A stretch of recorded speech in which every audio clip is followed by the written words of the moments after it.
Okay, thank you for joining me. Good day. This will be part one of trying to go into more detail on the Jowett Psalms. So the Jowett Psalms were not written by this Benjamin Jowett, but by his father. Now, I first discovered these through this biography written by Faber, and actually in this biography, Faber looks down his nose, shall we say, at his father's work, and is normally fairly disparaging of it. So he pulls some quotes from some family letters in here. He goes into the family history in a lot of detail, which I don't particularly want to cover here, especially as I have a connection to this family, so it becomes quite personal. But what we see is, if we look, give me a second to find the right page. Have a look. We find a letter from Benjamin Jowett's sister, referencing the Psalms here, which talking about her father. And Papa, she says at first that Papa is, I must say, very kind and attentive to me. The thing which pains me to see is that I can't even say this word, but the Psalms versification has now become a complete monomania and occupies his time from morning till evening. This would be nothing to a stranger, but 22 years I have seen of it, and I will not say that it does not recall many painful reminiscences, but I sit in my own room and I feel it's a duty to bear with, especially in his old age. I could not interfere with a harmless, if not useful, employment which gives him pleasure. So there's sort of lots of references to it in this kind of tone. We see how Faber talks about it later, when he talks about the publication of the Psalms. He says, not long after this, Mr. Jowett somehow contrived to publish his metrical translation of the Psalms.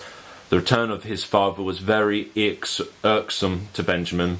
The old man was full of his Psalms, the young man full of his commentary on the epistles of St. Paul. The one a waste of labour on an obsessive hobby, for which the fortunes and happiness of others had been uselessly sacrificed. The other a bold pioneering work achieved without the interruption of other duties, a work which had excited orthodox criticism and was being strenuously revised for the second edition. Moreover, the years immediately after 1854 were years, the younger Jowett, of bitter disappointment and delusion, when life seemed dark and miserable. And then this was when I first saw it mentioned. So a new metrical translation of the Book of Psalms appears anonymously in 1857. In April of that year, Emily wrote unhappily to her brother Alfred, the last few months we have had a renewal of our old anxieties on this account as it regards the publishing of the Psalms, which we fear, though done anonymously, will through the risk that they should become known, injure and annoy another. I have always looked upon them as a harmless amusement that would be never-ending. Only this I can say a word for dear B. Say it, for it is indeed a hard case. So I think in there we see how when she references another, this will be talking of, there's a picture of Benjamin Jowett III, of him being annoyed by the work. But this was the first time I ever saw this mentioned. So later I then actually searched, did a Google search for metrical translations of the Book of Psalms, and I was pretty surprised to find out that I could actually purchase it. But they were still in print.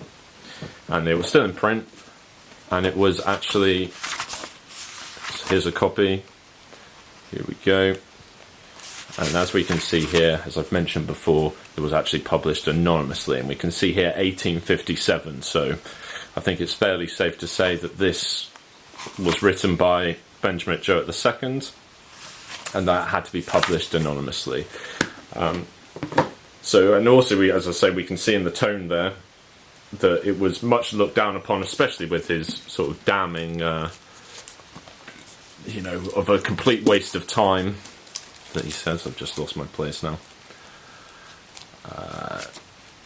As I mentioned earlier. But then when we go into this was obviously, if it's managed to survive to this day, appeared on some significant bookshelves. And he goes into his introduction here of 22 years he spent on this. And with everyone around him thinking it was a waste of time. So, that sort of gives you and him never reaping any rewards from it.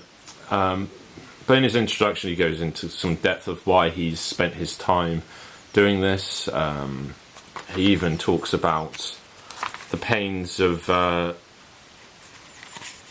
other translations to be sung, being that we've got here someone else's commentary on how that excessive long tone of voice that stretches out every syllable in our public singing allows us the time nor spirit to sing above 6 or 8 stanzas at once, and sometimes we make use of but 3 or 4.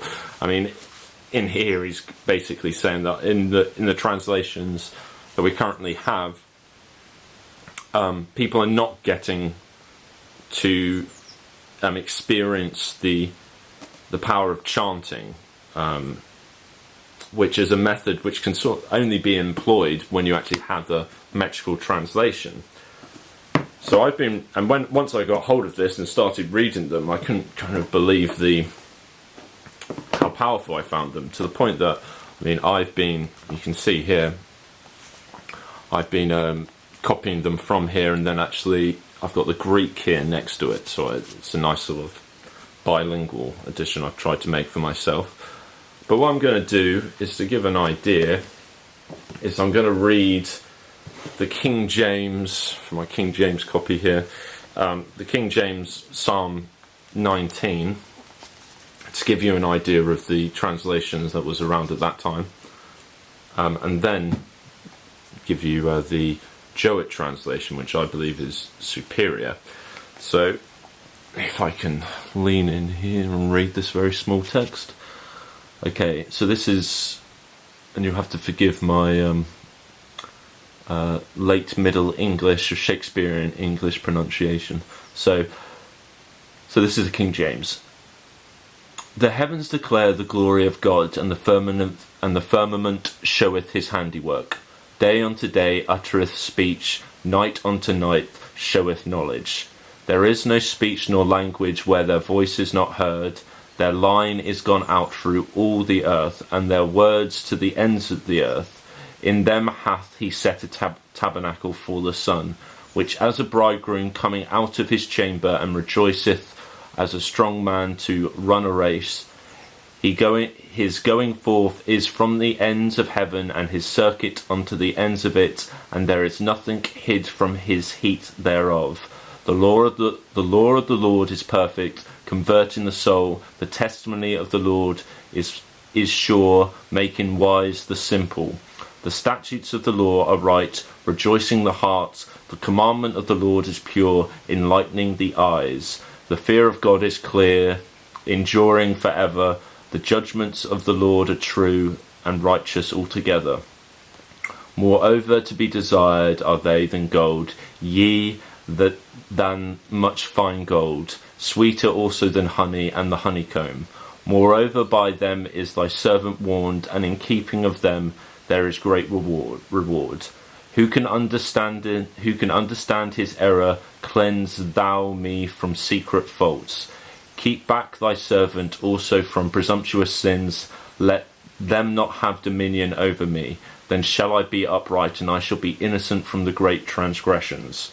Let the words of my mouth and the meditation of my heart be accepted in thy sight, O Lord, my strength and my Redeemer. So that's the King James. Now I'm going to read you the Jowett translation here. Excuse my handwriting. Okay. The heavens God's handiwork proclaim, they sing the glory of his name, and circling hours and nights and days in endless rounds repeat his praise. No land there is, no realm nor chime, where is unheard their voice sublime.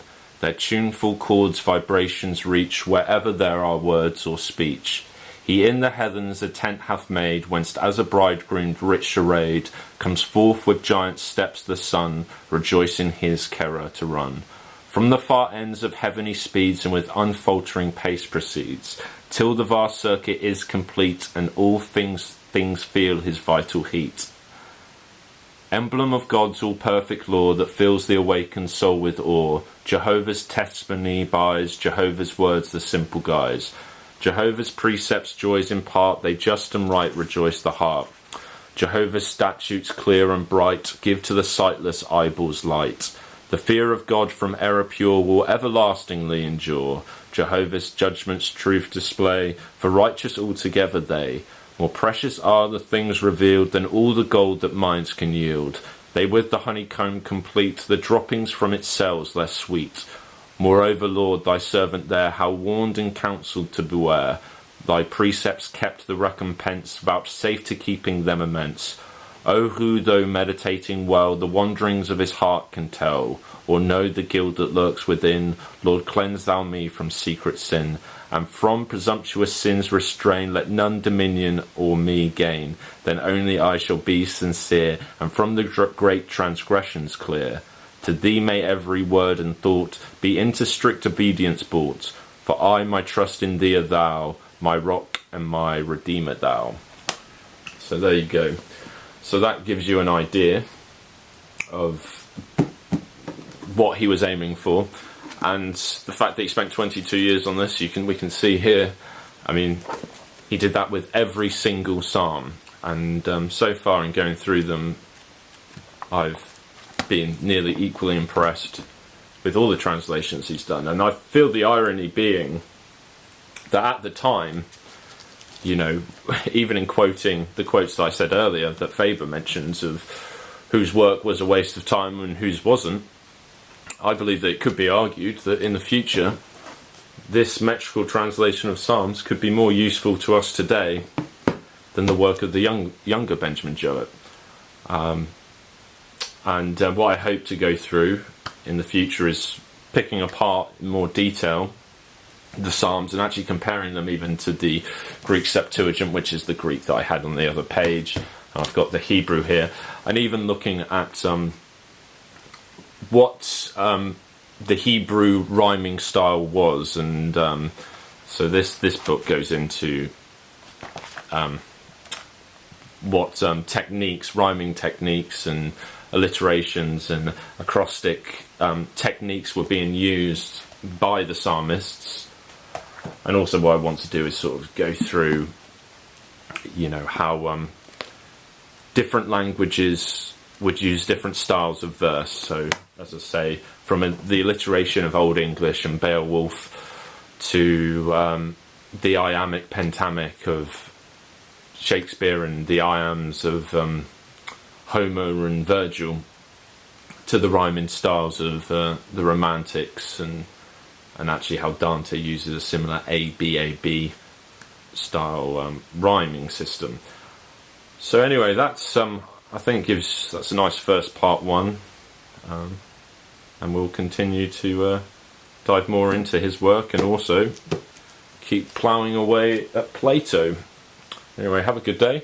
Thank you for listening. Dugenes.